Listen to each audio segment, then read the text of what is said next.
আসসালামু আলাইকুম। Hello everyone. কেমন আছেন সবাই? আই হোপ সবাই অনেক ভালো আছেন। আল্লাহর অশেষ রহমতে আমিও পরিবার নিয়ে ভালো আছি। ভিডিওটি লাস্ট পর্যন্ত দেখুন, আশা করি খুব ভালো লাগবে। আর আমার ভিডিওগুলো যদি আপনাদের মনে একটুও জায়গা করে নিতে পারে কোথাও না কোথাও, তাহলে আমার চ্যানেলটি সাবস্ক্রাইব করে আমার পাশেই থাকবেন, কেমন? আর আমার ভিডিওগুলো আপনাদের পরিচিতি সবার মাঝে অনেক অনেক শেয়ার করবেন। দেখেন সবাই, নিজের হাতে লাগানো শাকসবজি যদি হয় তাহলে কিন্তু মনে অনেক প্রশান্তি জাগে। আমার কাছে খাওয়ার চেয়ে দেখেই যেন অনেক আনন্দ লাগে।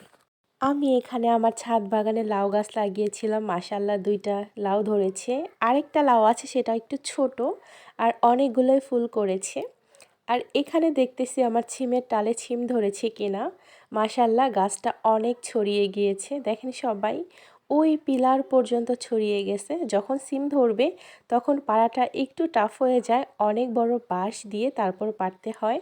তো এখনও আমার কাছে সিম আসে নাই, এটা একটু দেরিতে ধরে। তো যখন ধরে সেটার ভিডিও আপনাদের সাথে শেয়ার করব। তো আপনাদের যদি ছাদে পর্যাপ্ত জায়গা থেকে থাকে, আপনারাও কিন্তু ছাদে এভাবে সবজি গাছ লাগাতে পারেন। আসলে সবজি বাগান করা এটা আমার শখই বলতে পারেন আপনারা। শখবশত ২টা বেগুনের গাছ লাগিয়েছিলাম, সেটা থেকে ২টা বেগুন ধরেছে। তো এর থেকে আমি ছাদ বাগানে সবজি চাষ করি। আর এখানে মাশাআল্লাহ লেবুগুলো বড় হয়ে গেছে, আমার বাসায় লেবু আছে তাই আর ছিললাম না। চলেন শেয়ার করি আজকে কি কি মাছ নিয়ে আসছে বাবা। আজকে ৩ আইটেমের মাছ নিয়ে আসছে। এখানে আছে পুঁটি মাছ। আমি গত ভিডিওতে দেখিয়েছিলাম আমি পুঁটি মাছের শুটকি দিছি, তো এগুলা দিয়েও শুটকি দিব। আর এখানে একদম ছোট সাইজের চিংড়ি মাছ, আর এখানে পাবদা মাছ অলরেডি মা কাটতেছে। পাবদা মাছ আমার খুব পছন্দের একটা মাছ।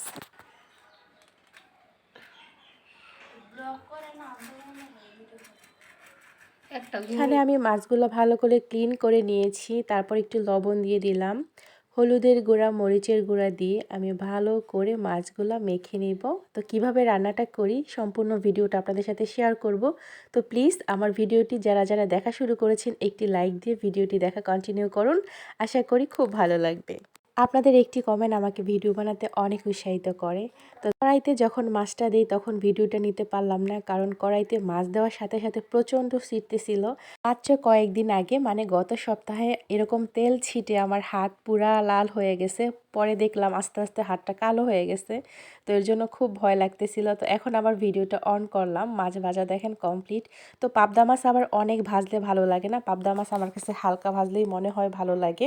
তো সাথে একটা কই মাছও দিয়ে দিলাম, কারণ আমার ছোট মেয়ে পাবদা মাছ পছন্দ করে না। তো এখানে আমি কড়াইতে পেঁয়াজটা ভেজে নিলাম। তো ১ চামচ রসুন বাটাও দিয়েছিলাম, তো সেটা স্কিপ হয়ে গেছে। তারপর হলুদের গুঁড়া, মরিচের গুঁড়া দিয়ে দিলাম পরিমাণ মতো। তারপর দিয়ে দিলাম ধনিয়া গুঁড়া, কিছু টমেটো কুচিও দিয়ে দিলাম। এখন এই সবগুলা মশলা একসাথে আমি ভালো করে কষিয়ে নিব ৫ মিনিট।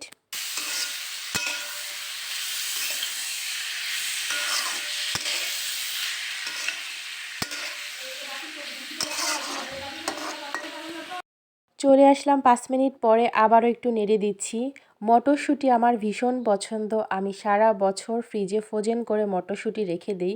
নুডলস কিংবা বিরিয়ানি বা পোলাও, মাছের সাথে আমি মটরশুঁটিটা ইউজ করি। তো আজকে আমি মটরশুঁটি দিয়ে মাছটা রান্না করব। তো এই মশলার মধ্যে আমি মটরশুঁটিগুলো দিয়ে দিলাম। দেখেন সবাই, মটরশুঁটিগুলো না কেমন একটু বরফ হয়ে আছে। তো আমি ফ্রিজ থেকে নামিয়ে রেখেছিলাম আধা ঘন্টা আগে, এখন আমি দিয়ে দিলাম। তো এই মশলার মধ্যে আমি আরও ৫ থেকে ৬ মিনিট ভালো করে কষিয়ে নিব। এই তো কষানো কিন্তু কমপ্লিট। এখন আমি ঝোলের পানি অ্যাড করে দিব।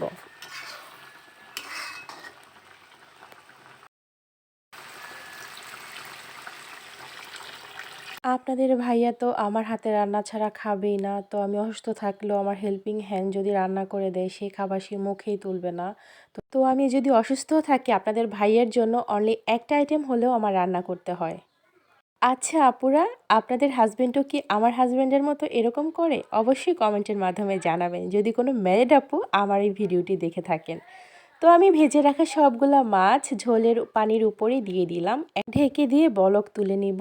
তো ফাইনাল লুকটা কেমন হয় সব কিছু আপনাদের সাথে শেয়ার করব, তো আমার ভিডিওর পাশেই থাকুন। এই তো তরকারিতে বলক চলে আসে। এই যে দেখেন এই জিনিসটা যেটা দিলাম সেটা হচ্ছে ধনিয়া। তো ধনিয়াতেও কিন্তু ২ টা পদ থাকে। একটা হচ্ছে বড় ধনিয়া, একটা ছোট ধনিয়া। তো ছোট ধনিয়াটা পাটায় বেটে তারপর আমি তরকারিতে দিয়ে দিলাম, কারণ আমি এই ধনিয়াটা খাই। আমাদের ফ্যামিলিতে ধনিয়াটা সবাই লাইক করে। এটা ছাড়া তরকারি খেতে পারে না, অভ্যাস হয়ে গেছে। আবার অনেকে এটা পছন্দ করে না, আবার অনেকে এটা খুবই পছন্দ করে। তো যার যার চয়েস, যার যার রুচি। তবে এটা তরকারিতে দিলে অনেক সুন্দর একটা স্মেল আসে।